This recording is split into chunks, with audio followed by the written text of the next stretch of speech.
प्रणाम सुंदरदास जी। मार्फत सागर का तात्पर्य है मार्फत सागर और क्यामत नामा, यानी मार्फत सागर और क्यामत दोनों एक सापेक्ष हैं, दोनों का अर्थ एक ही है। जैसे मार्फती स्थिति यानी विज्ञान, जो चार बातें बताई गई हैं, जैसे कर्मकांड, उपासना कांड, ज्ञान कांड और विज्ञान कांड, ये मार्फत सागर क्या है? विज्ञान कांड। और क्यामत का भी वही अर्थ है, यानी आत्म जागृति होना। मार्फत का ही वही अर्थ है कि यानी पूर्ण पहचान हो जाना और अपने प्रीतम में तादात्म्य हो जाने, यानी कि वो मैं ना रहे, तू ना रहे, तू मैं, यानी तू ही तू रहे। ये सूफी मत के अनुसार आध्यात्म में मार्फत का बहुत ही महत्व है। ये भी उसी तरह करते हैं आराधना जिस तरह से हम लोग करते हैं।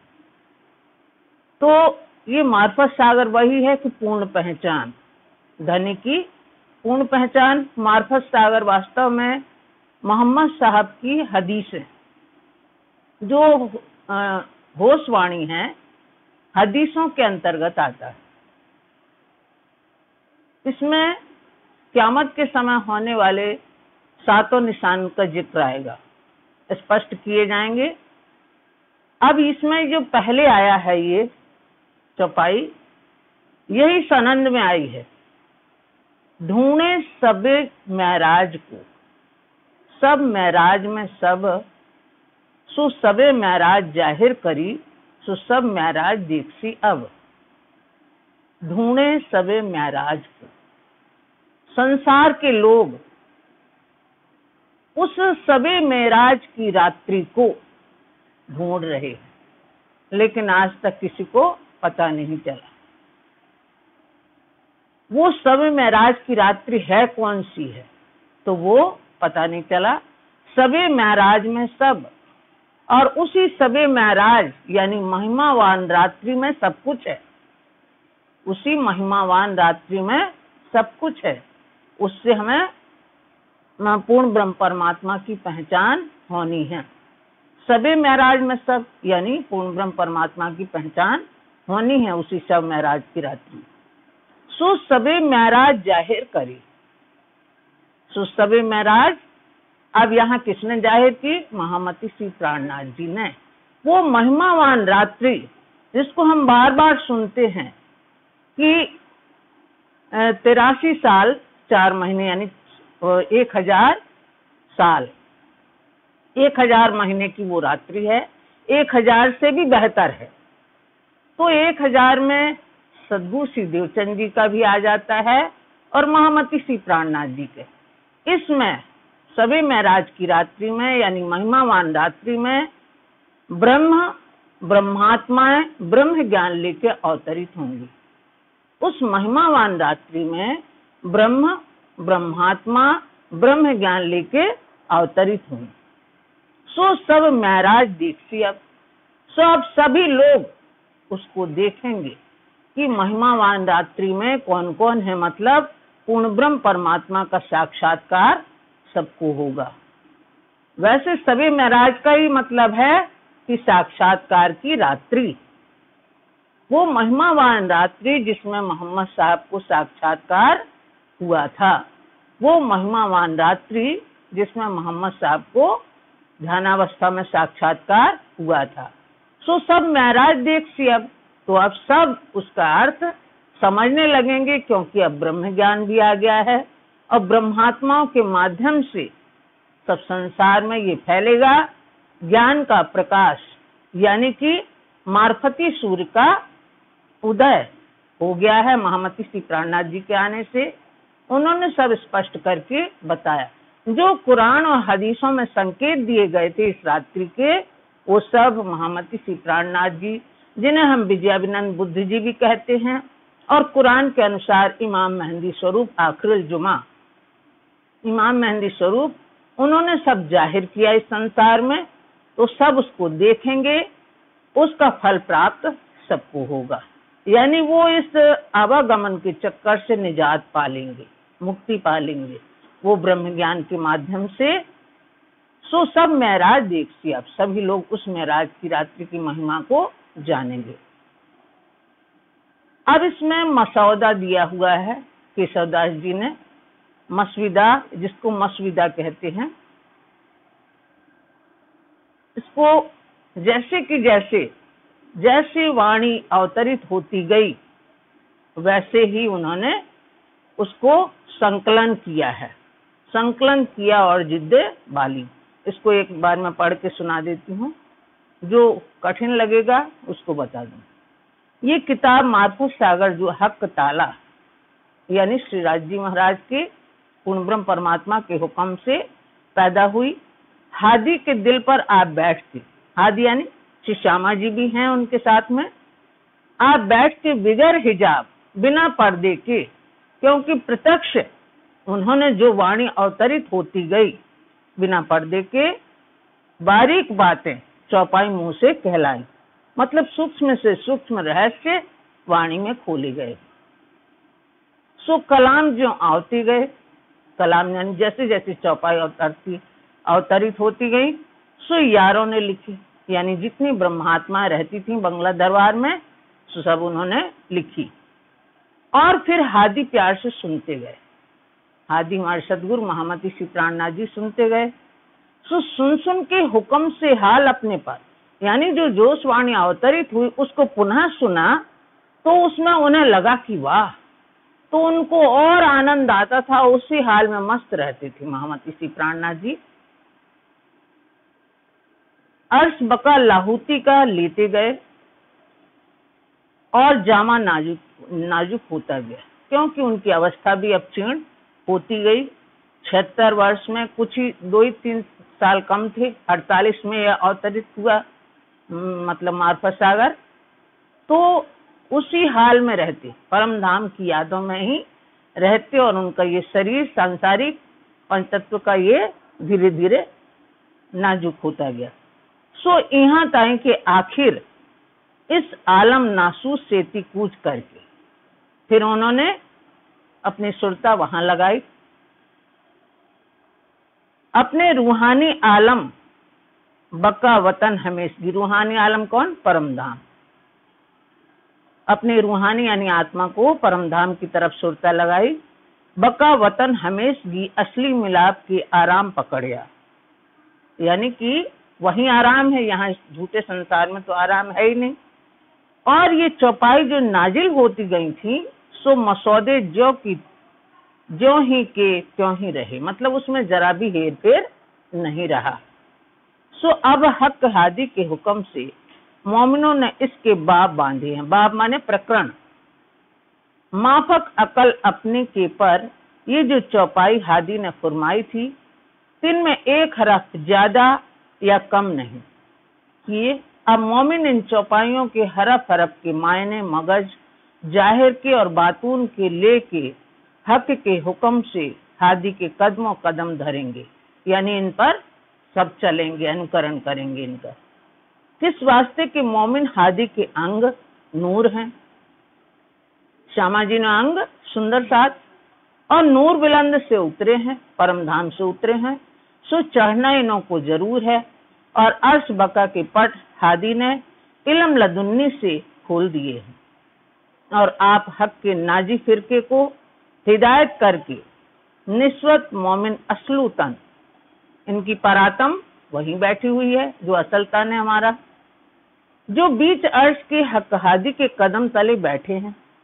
सो दिखाई दही है रूह की नजर से, यानी हम आत्मदृष्टि से देखेंगे उस स्थिति में पहुंच पर, यानी मार्फत स्टेज पे पहुंचकर ही हमें अपना असली तन वहां दिखाई देगा।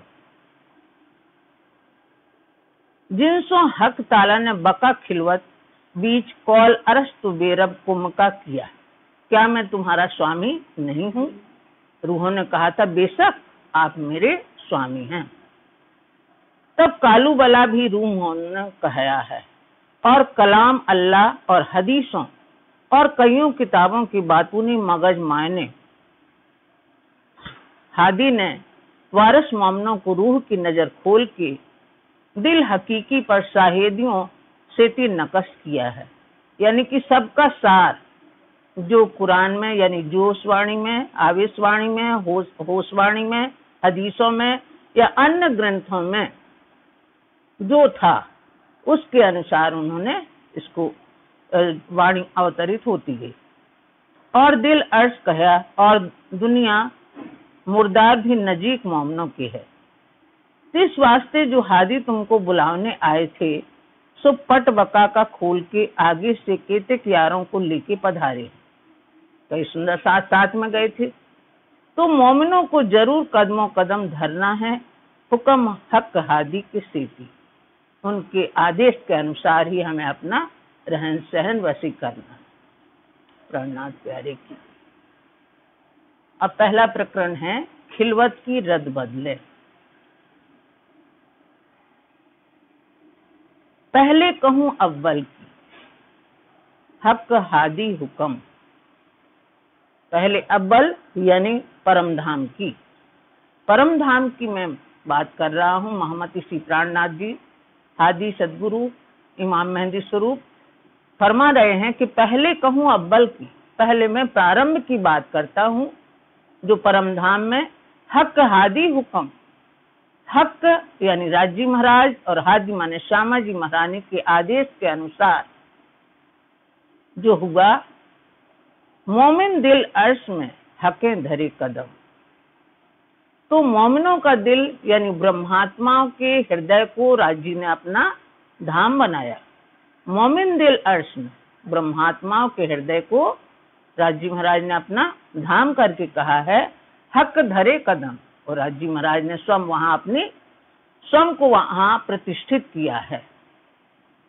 जो कहा आयतों हदीसों और किताबों बोल, जो भी आयतों माने चौपाइयों, जो भी कुरान की आयतों में है, उनकी हदीसों में है, यानी आवेशवाणी और होशवाणी में, जो मोहम्मद साहब ने, रसूल मोहम्मद साहब की जो कुरान में आयतों में और हदीसों में है, जो और किताबों बोल और अन्य ग्रंथों में जो भी वचन आए हैं, जिन पर मोहर मोहम्मद की और जिन पर मोहम्मद की छाप है, कि ये जो वचन जो वहां बातें हुई थी उनकी छाप है, सो कहूं फुरमाए कौल। सो मोहम्मद इसी प्राणनाथ जी स्पष्ट कर रहे हैं कि उनका वचन कि मैं आखिरी समय में आऊंगा, उनके वादे के अनुसार मैं उसी बात को आपके सामने फरमा रहा हूं, यानी बता रहा हूं। एक दूजी को मनसूख करे आयत आयत को। यही बात उसमें भी आती है बीतक में, कि जब कोई श्रेष्ठ आयत आ जाती थी तो वो आयतें स्वयं एक दूसरे को रद्द कर देती थी, निरस्त कर देती थी। जैसे हम भी कोई बोल रहे हैं बात, तो यदि हमने बोली और दूसरी बार हमें कोई अच्छी बात आ गई तो पहले वाली अपने आप ऑटोमेटिक रद्द हो जाती थी। तो एक दूजी को मनसूख करें आयत आयत को। मनसूख माने रद्द या निरस्त। तो आयत आयत स्वयं को एक निरस्त कर देती थी, जो उससे श्रेष्ठ होती थी उसको चुन लेते थे। इस वास्ते लेऊं चुन चुन जो सिरे रखी सब में, जो सब में श्रेष्ठ थी, इसलिए मैं चुन चुन के उन आयतों को ले रहा हूं। सो सुध पाइए लदुन्नी से। लदुन्नी का तात्पर्य है ला माने नहीं, दुन्नी माने दुनिया में। जो दुनिया में आज तक जो ऐसा ज्ञान नहीं आया था, कुरान में लदुन्नी कहा गया है। हम लोग क्या कहते हैं? तारतम ज्ञान। तारतम ज्ञान या बीज मंत्र कुछ भी कह देते हैं, निर्नाम मंत्र। तो ये लदुन्नी है, वो ज्ञान जो आज तक संसार में नहीं आया था, उसे लदुन्नी कहते हैं। सो सुध पाइए लदुन्नी से। लदुन्नी क्या है? सभी ग्रंथों के इस अर्थ स्पष्ट करने की चाबी है। सभी ग्रंथों के भेदों को स्पष्ट करने की चाबी है। देखे ना उपली नजर। हम यदि ऊपरी दृष्टि से, बाह्य दृष्टि से न देखें तो अच्छा होगा। हमें आंतरिक दृष्टि से देखना है। सो जो सिफली के दिल मजाजी बिन इलम देखें क्यों कर। सिफली माने अहंकारी मिथ्यावादी लोग, और मजाजी माने भी झूठा, दोनों का तात्पर्य एक ही होता है। जो सिफली के दिल मजाजी यानी नश्वर संसार के जो झूठे लोग हैं, जो झूठे लोग हैं यानी झूठे दिल वाले हैं, मिथ्या वाले हैं, बिन इल्म देखें क्यों कर, बिना ज्ञान के क्यों आपको यथार्थ मानेंगे, कैसे सत्य मानेंगे। बिन इल्म देखें क्यों कर, इल्म यानी ज्ञान को देखने के बाद आपकी बात पर कैसे विश्वास करेंगे। इसलिए महामती श्री प्राणनाथ जी फरमा रहे हैं, हुक्म कहूं ता दिन की। इसलिए राजी महाराज के आदेश से महामती श्री प्राणनाथ जी कह रहे हैं, हुक्म कहूं ता दिन की, उस दिन की मैं बात कर रहा हूं। जो हक हादी रूहों खिलवत, जो खिलवत खाने में परम धाम में मूल मिलावा में जो प्रेम संवाद होता था, उस दिन की बात मैं याद दिलाता हूं। अब लो जाहिर न काहूं, ये बका मता वाहिदत, आज तक इस संसार में जाहिर नहीं हुआ था ये ज्ञान। कौन सा ज्ञान? अखंड परम धाम का ज्ञान, जो वहां की संपदा है, जो नेमते हैं, नेमते यानी तारतम्य ज्ञान, वाहिदत यानी अद्वैत का ज्ञान यहाँ आज तक जाहिर नहीं हुआ था। जब नहीं कछु पैदा हुआ, जिमी या आसमान, ये कुछ भी पैदा नहीं था, ये क्षर ब्रह्मांड नहीं था। जब नहीं कछु पैदा हुआ, कुछ भी उत्पन्न नहीं हुआ था, न ये जमीन थी और न ये आसमान जो हम इस झूठे संसार में देख रहे हैं, कुछ नहीं था। और न कछु 14 तबक, और ये 14 लोक की दुनिया भी नहीं थी। फरिश्ते दुनी जहान, न ये फरिश्ते देवी देवता थे, न ये दुनिया थी जो हम जीव सृष्टि भी देख रहे हैं, ये कुछ भी नहीं था। न तब चारों चीज को किन्हू समारे। कुरान में 4 तत्व का ज्यादा उल्लेख है, पृथ्वी जल तेज वायु, आकाश को नहीं मानते। न तब चारों चीज को, चारों वस्तुओं को, इन चारों तत्वों को किन्हू समारे, किसी ने नहीं बनाया था यहाँ। वो तो कब से बना, जब ये सृष्टि रचना किसने की? अक्षर ब्रह्म ने। तो उनके मन से जो सृष्टि रचना हुई, तो ये चारों चीज किसी ने नहीं बनाए थे। ना कछु चांद तब सूरज, ना पैदा सितारे, ना उस समय चंद्रमा था, ना सूर्य था और ना सितारे थे। ना कोई कहे बेचून को, ना ही बेचगुण। बेचगुण माने कोई गुण ना होना, निर्गुण, निरंजन। इसको बेचून को हम शून्य भी कह देते हैं, निरंजन भी कह देते हैं, जो आंखों से ना दिखाई दे। न कहने वाला बेसबी का, बेसबी यानी जिसका कोई आकार नहीं है, यानी निराकार।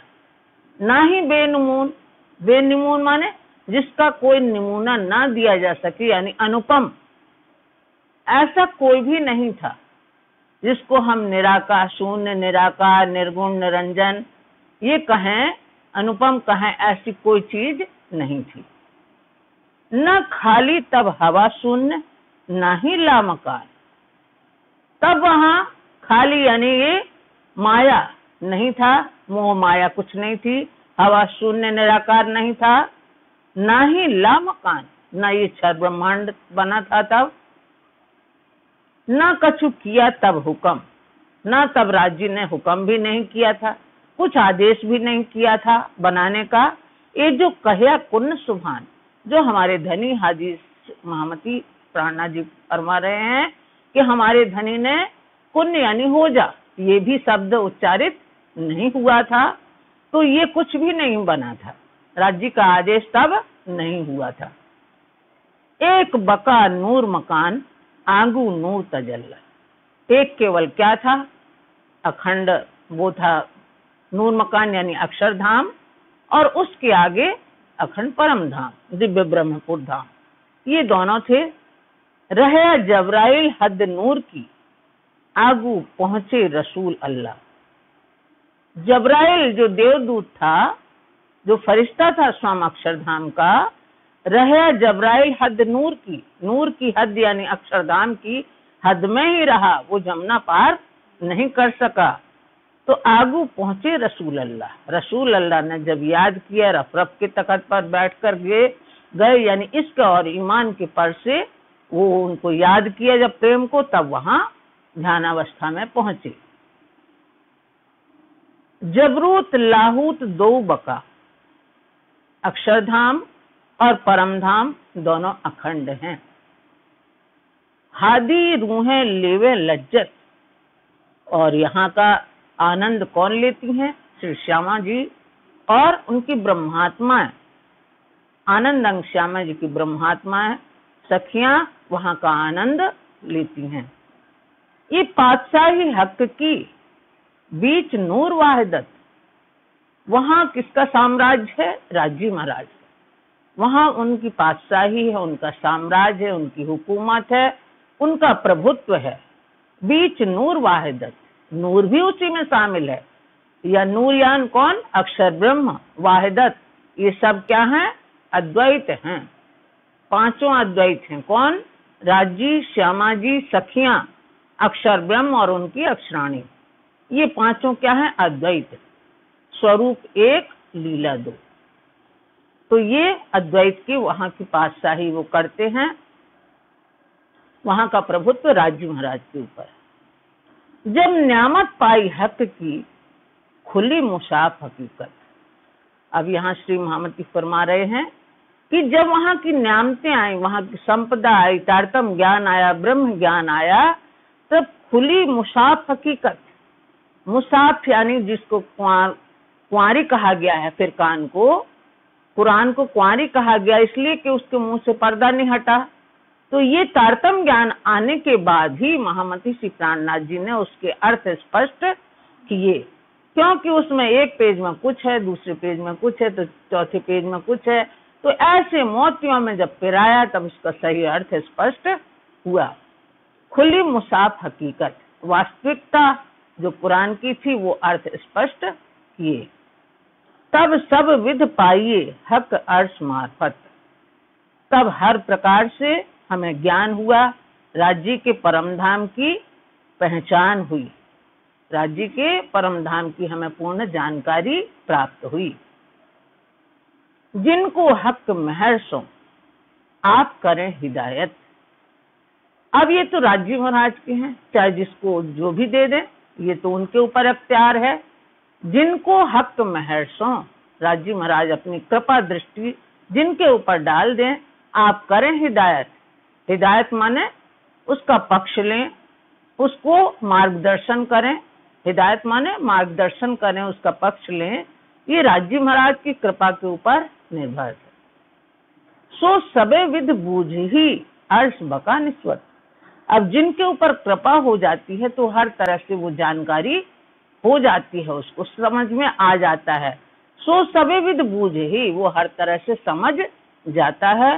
अर्श बका निस्वत कि अखंड परमधाम से हमारा क्या संबंध है, ये उसकी समझ में आ जाता है। अर्श दिल यही हकीकी, अर्श रूह मोमिन।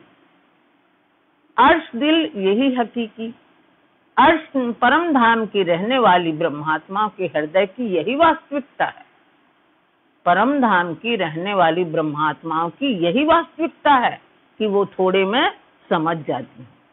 अर्श रूह मोमिन, वहां की जो आत्माएं हैं उनको कुरान में मोमिन कहा गया है, और हम सब लोग ब्रह्मात्माएं कहते हैं, ब्रह्म प्रिया कहते हैं। अर्श रूह मोमिन, जो परम धाम की अरवाहें हैं उनको ब्रह्म प्रिया ब्रह्मात्माएं कहा गया है, जिसे मोमिन भी कहते हैं। रहे दरगाह बीच असल, इनकी परातम चिन्मय स्वरूप वहां उनके विराजमान हैं। खिलवत खाना में, मूल मिलावा में, एकांत स्थली में इनके चिन्मय स्वरूप विराजमान हैं, राज्य के कदमों तले। रहे दरगाह बीच असल, असल इनकी वही है सूरत अर्श तन। सूरत यानी उनका परातम अर्श में ही, परम धाम में उनकी परातम बैठी हुई है, उनके तन वहीं बैठी हुई असल रूप में। खासल खास रूहें कहीं, ये अहमद उम्मत, इनको खासल खास भी कहा गया है। आम, खास और खासल खास। जीव सृष्टि, ईश्वरी सृष्टि और ब्रह्म सृष्टि। इन ब्रह्म सृष्टि खासल खास भी कहा गया है। रूहें कहीं जो वहां की अरवाह है, इन्हें खासल खास कहा गया है, यानी परमहंस भी कहा गया है, इन्हें खासल खास भी कहा गया है और ब्रह्म सृष्टि भी कहा गया है। ये अहमद उम्मत, ये श्यामा जी की जमात है, आनंद अंग श्यामा जी की जमात है। श्यामा जी ने अंग सुंदर सार, भाई कहे मोहम्मद की। और रसूल मोहम्मद ने जब इनके यारों ने पूछा कि भाई तुम कौन से भाइयों की बात कर रहे, क्या हम आपके भाई नहीं हैं? तब उन्होंने कहा कि नहीं, हमारे भाई आएंगे। भाई क्या है? ब्लड का रिश्ता होता है, खून का, और दोस्त तो कोई भी बन सकता। तो यहाँ भाई कहे मोहम्मद के, रसूल मोहम्मद साहब ने इनको भाई करके कहा है। हक खासी खिलवत, जो राजी महाराज की खिलवत खाने में जो जमात बैठी हुई है, वो खासी ब्रह्मात्माओं को इन्होंने अपना भाई करके संबोधन किया था। देखो बड़ाई मोहम्मद, मासूक कहवे हक। रसूल मोहम्मद की प्रशंसा कहाँ तक की जाए, इनका महत्व, इनकी महत्ता, इनकी क्या बताएं। मासूक कहवे हक, राजी महाराज जिनको अपना क्या कहते हैं, मासूक कहते हैं, अपना प्रिय कहते हैं, महबूब कहते हैं, ऐसे इनके महत्व है रसूल मोहम्मद का। इनके सरभर दूसरा, सरभर माने इनकी बराबरी, कोई नहीं बुजुर्ग, कोई भी श्रेष्ठ नहीं है। ये कौन है? श्यामा जी की ही 3 सूरतें हैं। ये कौन है? बसरी स्वरूप है रसूल मोहम्मद। तो इनकी बराबरी तो कोई नहीं कर सकता, क्योंकि उनके आनंदम श्यामा जी की ही 3 सूरतें हैं ये। तो कोई नहीं बुजुर्ग, कोई भी श्रेष्ठ नहीं है। 2 हिजाब जर मोती के, बीच राह साल 70। अब कुरान में ये बताया गया था कि जब मेराज की रात्रि में रसूल मोहम्मद गए तो 2 पर्दे थे, एक जरी का पर्दा, एक मोती का पर्दा। तो ये जो मेराज की रात्रि में वो 90,000 हर्फ सुन के आए थे, वो सब कहाँ कहाँ घटित होते हैं? अंतिम समय, यानी कि क़यामत के समय की ये बातें हैं जो पूर्व से ही कुरान में आ गई थी, जो अब घटित हो रही हैं। तो 2 हिजाब जर मोती के, हिजाब माने पर्दे, जो जरी और मोती का था। तो जरी क्या है? पीला रंग। किसको पसंद था? सतगुरु श्री देवचंद जी, श्यामा जी, मतलब श्यामा जी सुंदरबाई और सतगुरु श्री देवचंद जी को जरी करके कहा गया था कि जरी का पर्दा उनका था, और मोती जो श्वेत वस्त्र, जो अंदर बाहर इतने उजले थे, महामती श्री प्राणनाथ जी के लिए बताया गया है। तो ये दोनों पर्दों के बीच की कितनी दूरी थी? 70 साल। 2 हिजाब जर मोती के बीच राह साल 70। 70 साल के बाद यहाँ जाहिर होना था।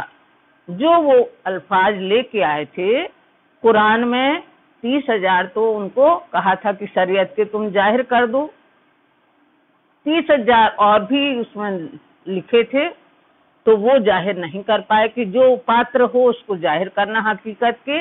बाकी जो लास्ट के थे हकीकत और मार्फत के, ये महामती श्री प्राणनाथ जी को ये जाहिर करने थे। तो ये 70 साल लग गए। 70 साल कब से कब तक? संवत 16 से 78 से 1748 तक। ये मार्फत सागर कब अवतरित हुआ? 48। 16 से 78 से, जब से उन्हें राज्य का दर्शन हुआ, तारतम ज्ञान मिला, तब से लेके संवत 1748 तक, ऐसे 70 वर्ष लग गए। तो ये 2 पर्दे थे जो इस समय के लिए बताए गए थे, आखिरी समय के लिए बताए गए थे। हक मोहम्मद 2 हिजाब में, राजी महाराज और मोहम्मद साहब दोनों पर्दे के बीच से, हक मोहम्मद 2 हिजाब से, दोनों पर्दों की आड़ में वो बात करते रहे। क्योंकि ये जब ये जाहिर हो जाते तभी पूरा होना था, यहाँ ज्ञान तभी पूर्ण होता, वो ज्ञान पूर्ण नहीं होना था, इसलिए 2 पर्दे करके बताए गए थे वो इस समय के लिए संकेतित किया गया था। आखिर बातें करी इन बेर, आखिर में अंत में मोहम्मद इसी प्राणनाथ जी इमाम मेहदी स्वरूप जिसे कहते हैं, आखिरी मोहम्मद हकी स्वरूप ने आकर के आखिर बातें करी इन बेर, इस समय में आकर के आखिरी में हकी मोहम्मद ने ये सब बातें की जो वहां रसूल मोहम्मद साहब पूर्ण नहीं कर पाए, वो यहाँ बातें की, क्योंकि इनका दोनों का ज्ञान इनके अंदर था। श्यामा जी भी थी और इनका भी था, 5 शक्तियां थी, सब इन्होंने जाहिर किया। ये लिखा सिपारे आम में, कुरान का जो अम सिपारा है उसमें ये बातें लिखी गई हैं।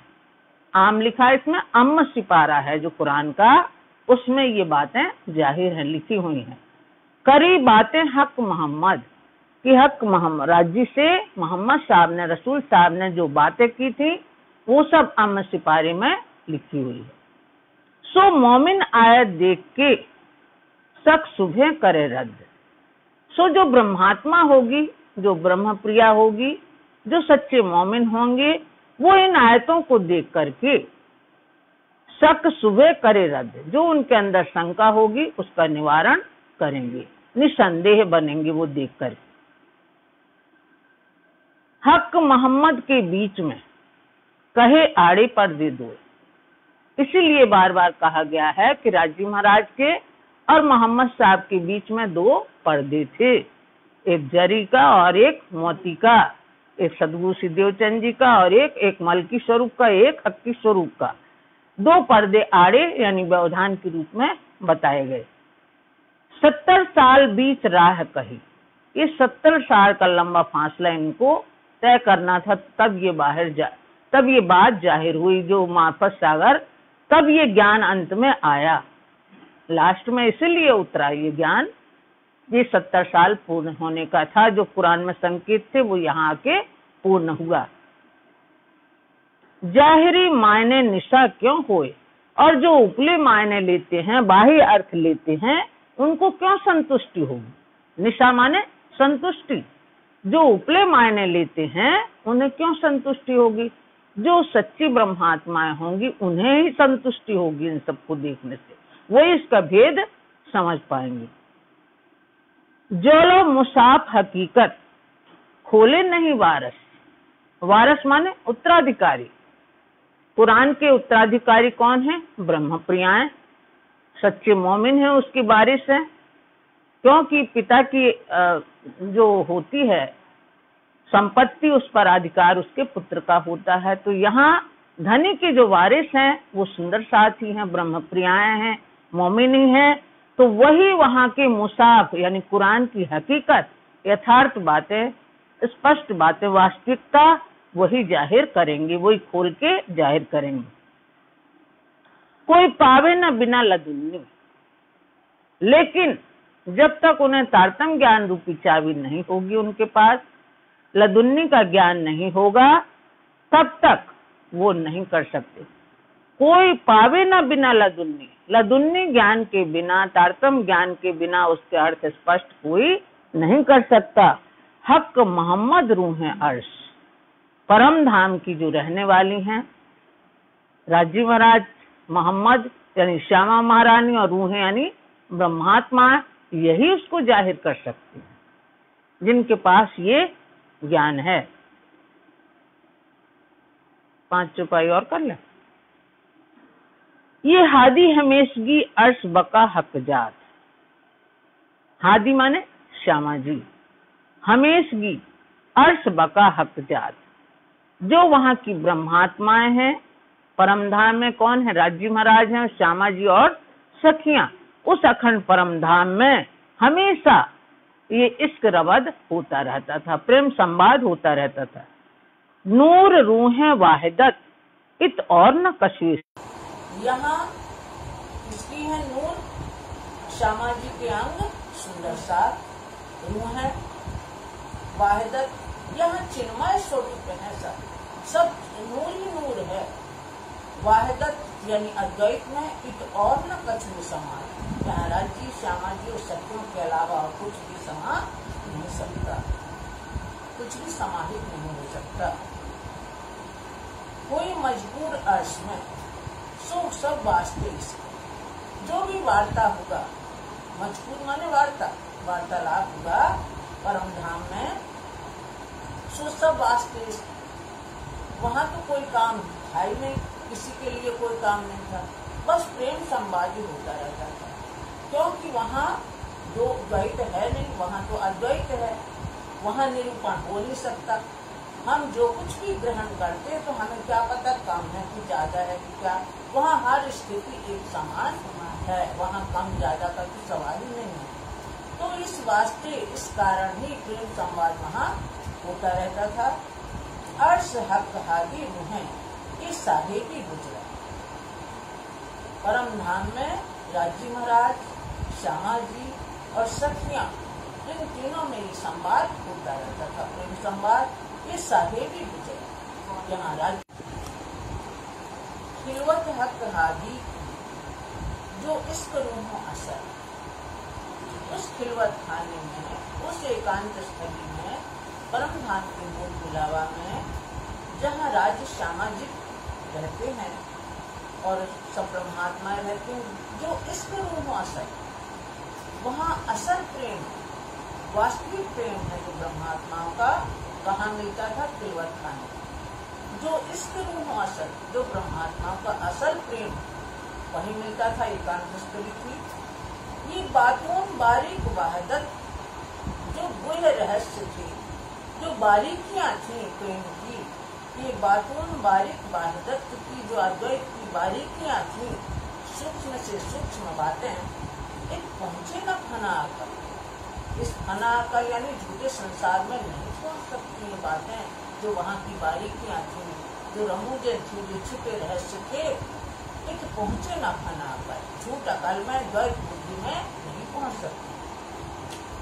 दोनों कहा हक हादीस, हम तुम्हारे आस। ब्रह्मात्मा ने कहा राजी महाराज से कि हम आपकी प्रेमानुरागिनी, हम आपकी प्रेमानुरागिनी, आप हमारे प्रिय हो, तुम हमारे मासूक, तुम्हें नहीं सर, आप हमारे प्रियतम हैं, आप हमारे महबूब हो, इसमें कोई संदेह नहीं है। तब कहे बड़ी रूह इश्क मेरा ताम, तब बड़ी रूह श्यामा महाराज ने कहती हैं कि इश्क तो मेरा आहार है, प्रेम तो मेरा आहार है। हक रूहों की मैं आशिक, मैं राजी महाराज की और ब्रह्मात्माओं की, दोनों की मैं प्रेम अनुराग हूँ। मैं अनुरागी हूँ आप दोनों की।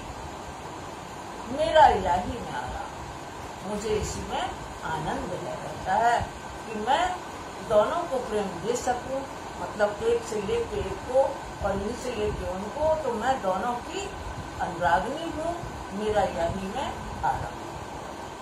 बोलो श्री प्राणनाथ प्यारे की, मेरा इलाही में आराम, मेरा इलाही में आराम। तब कहया बड़ी रूह ने,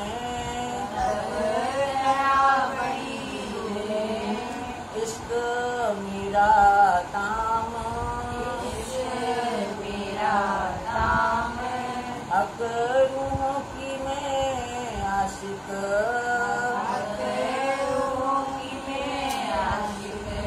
मेरा यही में आराम, मेरा यही में आराम, मेरा यही में आराम, मेरा यही में आराम। बोलो श्री प्राणनाथ प्यारे की।